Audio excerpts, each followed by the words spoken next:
Perhaps more than any other person, David Hume is responsible for skepticism that is prevalent today. As an empiricist, Hume believed that all meaningful ideas were either true by definition or must be based on sense experience. Since, according to Hume, there are no sense experiences for concepts beyond the physical, any metaphysical claims, those claims about concepts beyond the physical, including God, should not be believed because they're meaningless. So he's throwing out God before he even hears anything else. In fact, Hume asserted that propositions can be meaningful only if they meet one of the following two conditions.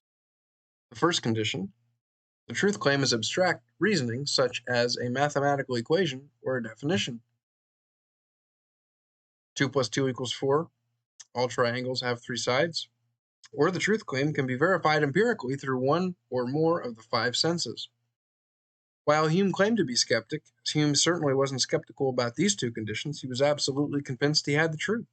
In fact, Hume concludes in his inquiry concerning human understanding with this emphatic assertion. If we take in our hand any volume of divinity or school metaphysics, for instance, let us ask, does it contain any abstract reasoning concerning quantity or number? No. Does it contain any experimental reasoning concerning matter of fact and existence? No. Commit it then to the flames, for it can contain nothing but sophistry and illusion. Wow. Do you see the implications of Hume's two conditions? Hume is correct that any book talking about God is meaningless. Nearly 200 years later, Hume's two conditions were converted into the principle of empirical verifiability by 20th century philosopher A.J. Ayer. The principle of empirical verifiability claims that a proposition can be meaningful only if it's true by definition or if it's empirically verifiable. By the mid-1960s, this view had become the rage in philosophy departments across the country. In the book, Geisler relates a story from his days as a student at the University of Detroit. The professor in Geisler's class assigned students to do presentations from chapters in Ayer's book, Logic, Truth, and Language.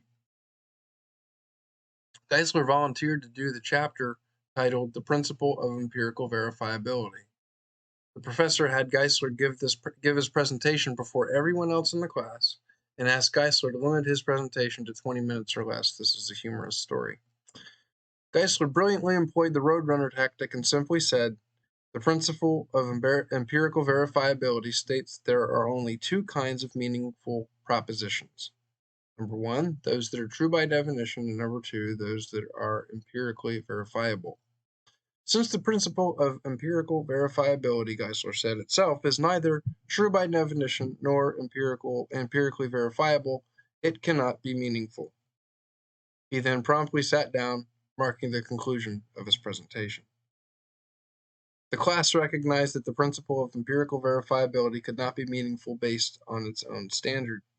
The professor refused to admit the error of his self-defeating proposition. The professor suppressed the truth and held to his proposition.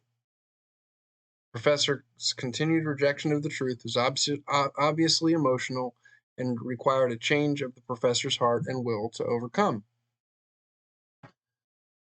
We have illustrated how Hume's hard empiricism and that of devotee A.J. Ayer is self-defeating.